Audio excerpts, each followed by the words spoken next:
Rahul Gandhi on Thursday alleged that a centralized software was being used to systematically delete names from voter lists in Karnataka. He accused Chief Election Commissioner Gyanesh Kumar of shielding those behind this, quote, vote theft. I was looking at the Election Commission's reply yesterday to Rahul Gandhi's press meet. First thing is very tacky graphic they put out, fact check. And then the first one says, no vote can be deleted online. Nobody said that. I'm also surprised why the CID is requesting and not going the step further, because prevention of investigation is also a crime. When you're reporting on the Election Commission, increasingly we see sources in the EC.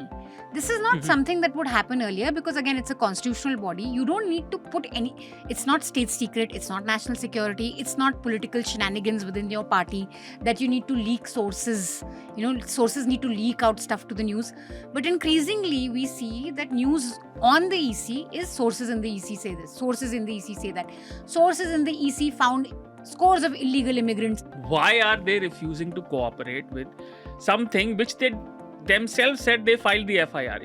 There is no logical answer to this unless you believe that they don't want to do it. It's what is it called? Malicious incompetence.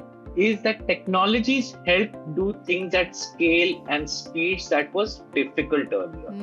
So if I could delete 10 voters separately by physical form, sending in a chat, having a friendly BLO, it's now possible in far efficient manners. Therefore, you're seeing the results of that, where the targeting is sharper, the scale sometimes is more than what it was 5 years ago. Our institutions were always not transparent, right? Very opaque and not willing to share information. But now they actually seem averse to further reform or just ask questions. Are people talking about it? Yes. In fact, after a long time, I am seeing even like regional language channels, etc. Yes. discussing a story like this. Like I have gone on Malayalam channels, on Tamil channels. So they're finally discussing something which Rahul Gandhi has said. And I think that victory is also because of the simplification that press made. Welcome to Chhota Hafta.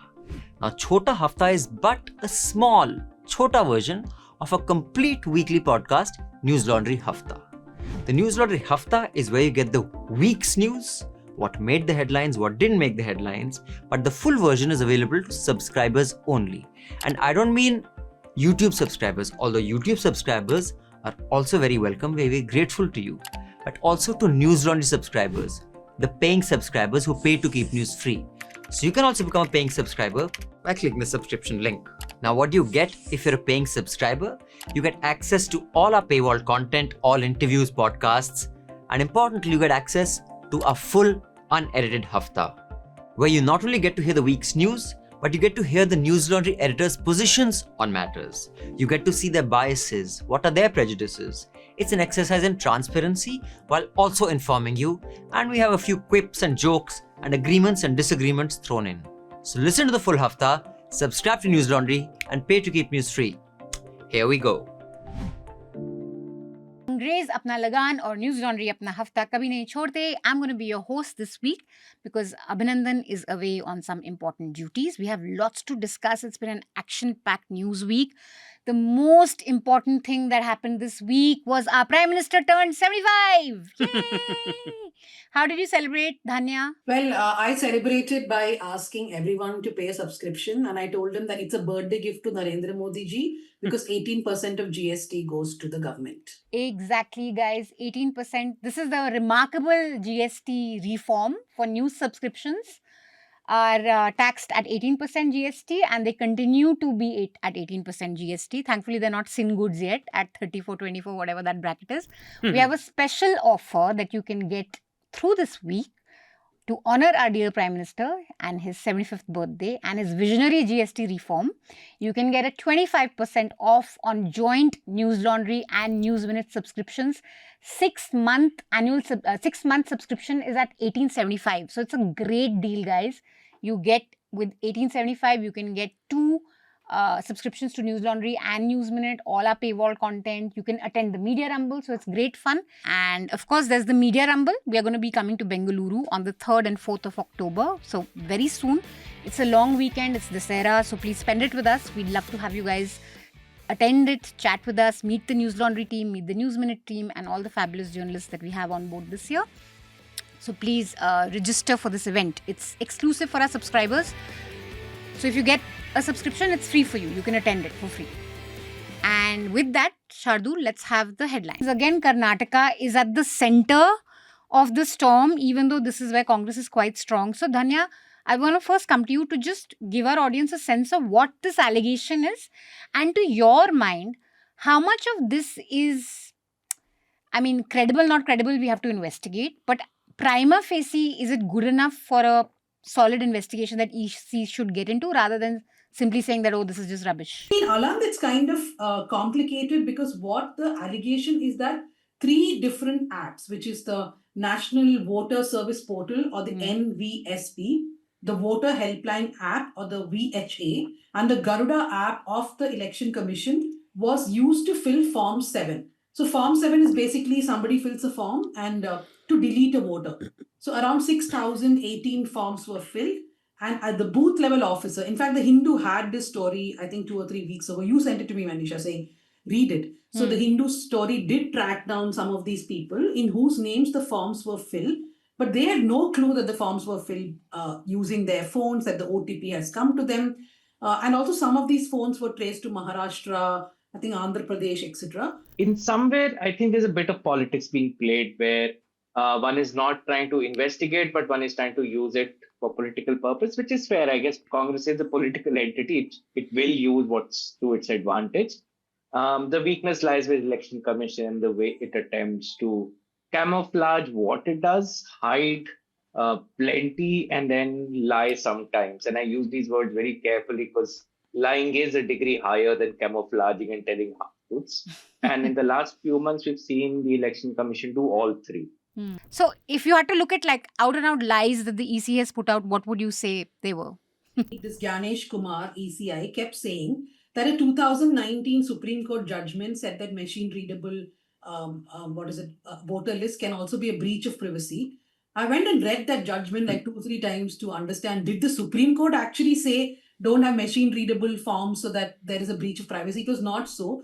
Supreme Court merely agreed with the ECI's contention. It was not like an order given by the Supreme Court that do not have this because it would be a breach of privacy. Supreme Court did not go a step further and ask for something. That's all. So there are so many ways in which he has done half-truths, but this was a blatant lie. There are 2 things that you've seen. One, that the errors and the failings of the previous system have been transported and sanctioned under the what is now called the special intensive revision of the rules, right? The ECI claimed the SIR would be like the word he used, unfortunately, was purified, that this process will purify the voter roll. What it's instead doing it is putting a stamp of approval on all malfeasance, mistakes, and errors of the past and giving it a cleansing whip, which to me is unhealthy, is also risky. But there is one thing, and I want you to analyze this a little politically. There are political slogans and then there are political arguments, right? Yeah. So, Mandir Wahi Banayenge is a political slogan. The political argument the BJP and RSS has been doing for over 100 years almost, that Hindus deserve a temple at Ayodhya, right? Now, political slogan is vote chori. What is Congress's political argument that convinces people that, okay, this is an issue? If you go with the argument that, bhai, democracy khatre mein hai, ya democracy is rigged, it may depress people into saying, bhai, let's not vote only. Our vote is taken away. A lot of people are now talking about this. They may not talk about hashtag vote chori, but this thing, like, I roam around in circles which have nothing to do with news. But now people do say, yaar, ki chal kya raha hai? Baar-baar ye baat ut ke aa rahi hai. You keep hammering on the same thing, it sort of sticks. And what they were doing is they were feeding this information onto a private app and selling it to politicians. Now, at that time, when we put out the story, electoral rolls of 3 constituencies were to be revised in Bengaluru, including this Mahadevpura. At that time, the Congress was a bit, I would say, attentive, and that's how they found Aland, they found Shivaji Nagar and other places where there are problems.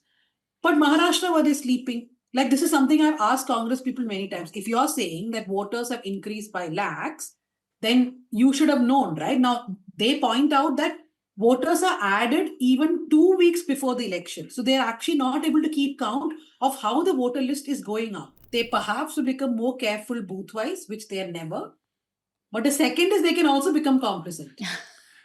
This is what I wanted to "Arey, say. whatever we do, you're going to lose." Yeah, that shouldn't. And my fear is also it shouldn't depress voters. Yeah. Yeah, depression of voters is not Like that's not voters- Congress's job. Voters shouldn't feel that our vote doesn't matter. Everything is rigged, so you won't go I out think only. voters should turn up more, thinking that if I vote, nobody else can take my vote. Yeah. Yeah, but like what Dhanya was saying, and I've forgotten to make that point.